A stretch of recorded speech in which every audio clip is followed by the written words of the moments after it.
Just days after Trump endorsed J.D. Vance won the Ohio GOP Senate primary, more attention is on the next round of the GOP primary set for the former president's endorsed candidates. Some of the crowd could be heard booing Senate candidate Dr. Mehmet Oz during a Trump rally in Pennsylvania on Friday night. And today, Dr. Oz's rival, Dave McCormick, is set to release a new ad portraying Trump's endorsement as a mistake.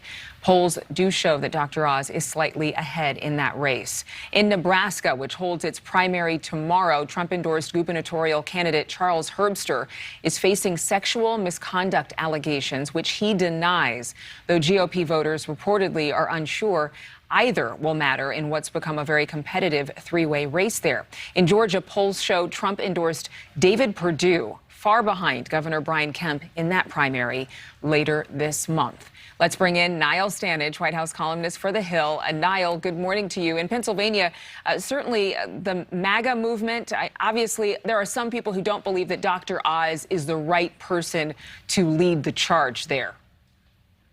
Yeah, that's exactly right, Adrienne. What we have in Pennsylvania is this really interesting test of whether President Trump's personal endorsement matters or someone's record matters more. Mehmet Oz's past statements on things from abortion to fracking to gun rights don't sit easily with what we'll call the MAGA movement, for want of a better phrase. But he has the former president's backing. Which one of those factors is going to be more powerful? We don't know. The polls are very tight in that race. Right, and the polls are expected to potentially be tight tomorrow in Nebraska. What are we looking ahead to for that race?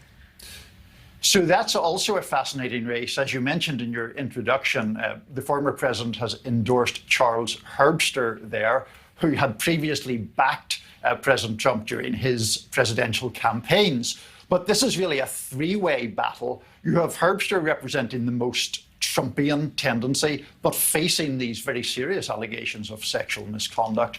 Then you have a more traditional conservative, backed by much of the party establishment. And you have a more moderate figure, or at least a more Trump-skeptical figure. And again, as you said, the polls there show a very tight race in Nebraska. So that's going to be a great one to watch tomorrow. You know, it's interesting. Both Republicans and Democrats can't seem to take Trump out of their mouth. He's still very much a part of the conversation. Do we believe this is going to continue all the way into 2024? I think we do, frankly. You know, Donald Trump, for good or bad, is the dominant figure in the Republican Party. He's still an enormously polarizing figure in national politics, of course. And he himself is by no means, retiring to Mar-a-Lago to play golf. He has endorsed an enormous number of candidates, even in this midterm cycle, really trying to exert his muscle on these primaries. What we don't know is just how much muscle he still has. Niall, always good to see you, especially on a Monday. Makes it for a much cheerier week. Thanks for being with us. Always a pleasure on a Monday or any other day. Thank you, Niall. You're the best. Thank you so much for watching. Make sure to click on the red subscribe button below so you can get more of NewsNation's fact-driven, unbiased coverage.